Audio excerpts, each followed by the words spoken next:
Chaque journée est un véritable miracle. Tout ce qui compose l'univers a une valeur inestimable. Je vis comme si j'allais mourir ce soir et vivre pour l'éternité. À chaque inspiration, ma vibration s'harmonise. Toutes mes relations sont saines et font grandir l'amour universel. Je capte toujours les meilleures idées car ma vibration est haute. Par mes actions riches de sens, je participe joyeusement à l'éveil des consciences. L'intelligence infinie circule à travers mon être. Être dans l'abondance financière est naturel. Ma voix fait énormément de bien à tous les êtres qui l'entendent. Ma communication est claire, précise et vibrante. Être dans l'action juste est maintenant ancré dans mon ADN. Alors voilà, ça c'est ma prière.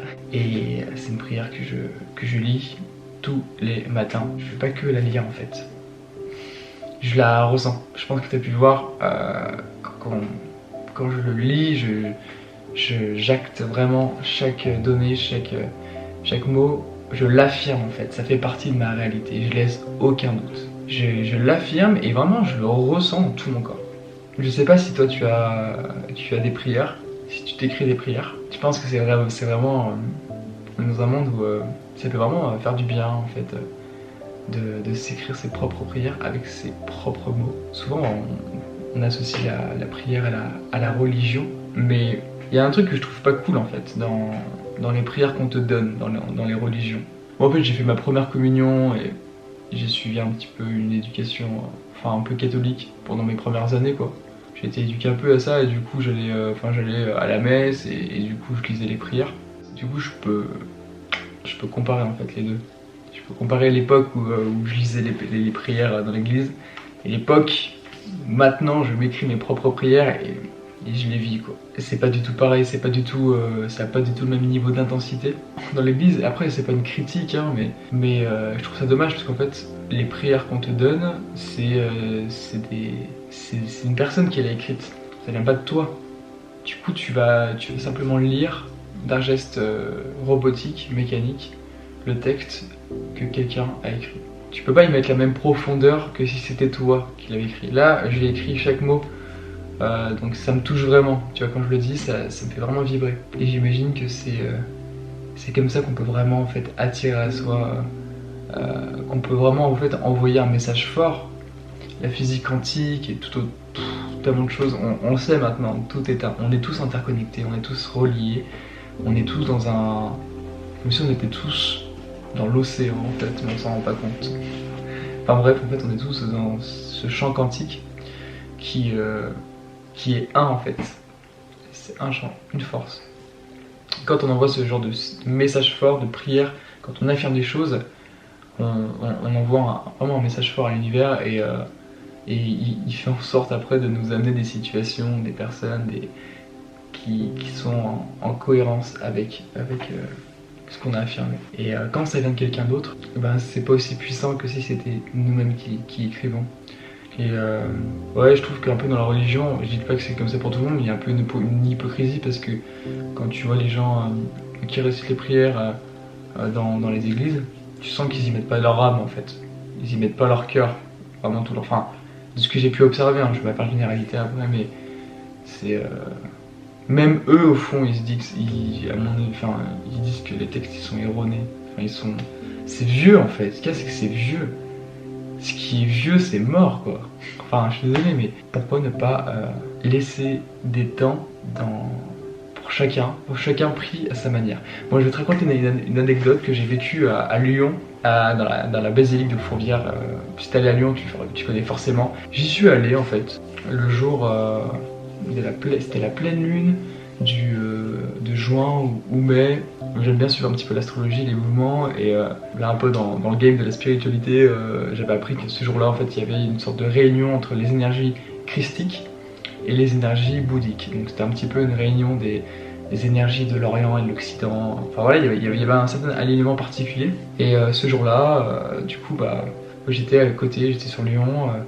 J'étais dans la salle où je donne les séances, juste à côté de Fourvière, et j'ai décidé vraiment être méditatif cette journée-là. Donc j'ai pratiqué une méditation, et puis après j'ai voulu en fait aller prier dans l'église. Je me suis dit Ouais, je suis pas de confession catholique, mais je me suis dit, faut profiter là de cet alignement, de la pleine lune. Moi j'y crois, je le ressens, donc c'est comme ça pour moi.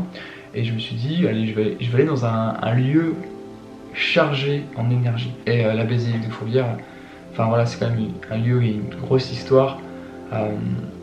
Juste comme ça, pour info, je te rappelle que le 7 décembre, non, le 8 décembre de je sais plus quelle année, il y avait la peste à Lyon et beaucoup de Lyonnais se sont mis à prier pour Marie, pour qu'elle les sauve. Et rien que le fait d'avoir prié, il y a eu des miracles en fait, il y a eu des guérisons et c'est pour ça d'ailleurs que maintenant on fait la fête des Lumières. C'est pour remercier Marie. Voilà, petit aparté. Donc voilà, ce lieu il est chargé en énergie, il est chargé en vibration. Je me suis dit, allez, je vais aller prier là-bas. Et donc j'arrive. Je suis arrivé en plein milieu du début de messe en fait. Donc la première partie, enfin vers l'autel, dans l'église, au devant il y avait la messe. Et derrière il y avait tous les touristes qui étaient là, les touristes et les visiteurs qui étaient assis. Il y en avait qui prenaient des photos. Il y avait des personnes qui étaient chargées d'arrêter ces personnes pour que ces personnes ne fassent pas de photos. Ce que je comprends parce que c'était en pleine messe et bon voilà, c'était un moment sacré. Donc moi je me pose sur le côté, pas en face de l'autel, mais plutôt sur le côté, en face de l'autre mur, d'en face. J'ai fixé le symbole, c'était une pyramide, c'était le symbole de la pyramide avec la lumière. C'est un peu le symbole de l'illumination, hein. C'est vrai. Mais voilà, naturellement, je me suis posé devant et j'ai voulu fixer ce symbole-là. Et en fait, à un moment, j'ai levé mes bras. Pourquoi je fais ça? Ça, c'est quelque chose que je fais tous les matins. Je visualise qu'il y a un bain de lumière qui circule à travers moi. C'est quelque chose que les Égyptiens faisaient à l'époque. C'est des bains de lumière en fait. C'est par les visualisations, tu imagines que tu reçois. Que tu captes en fait. Tu visualises, tu imagines qu'il y a de la lumière qui descend à travers toi et tu le ressens vraiment. Et vu que moi je fais ça tous les matins depuis plus d'1 an, quand je le fais c'est hyper puissant. C'est vibratoirement, je le ressens vraiment dans toutes mes cellules. Je retrouve une légèreté, une clarté de ouf. C'est aussi une technique que j'ai donnée à pas mal de personnes aussi que j'ai pu accompagner ces derniers temps. Et aussi ils me disent waouh c'est dingue quoi. Et bref. J'ai fait ça du coup, parce que je me suis dit, et je l'ai fait avec l'intention de canaliser, de recevoir les énergies christiques et bouddhiques. Tu vois. Ce jour-là, j'étais vraiment justement dans un état d'esprit très religieux, mais dans le sens me relier au vivant. Religieux dans le sens, tu vois, tout était sacré, et voilà, donc j'étais vraiment dans cet état d'esprit vraiment connecté quoi. Et là, je lève les bras, et il y a une femme qui arrive, qui me prend le bras et qui fait arrêtez.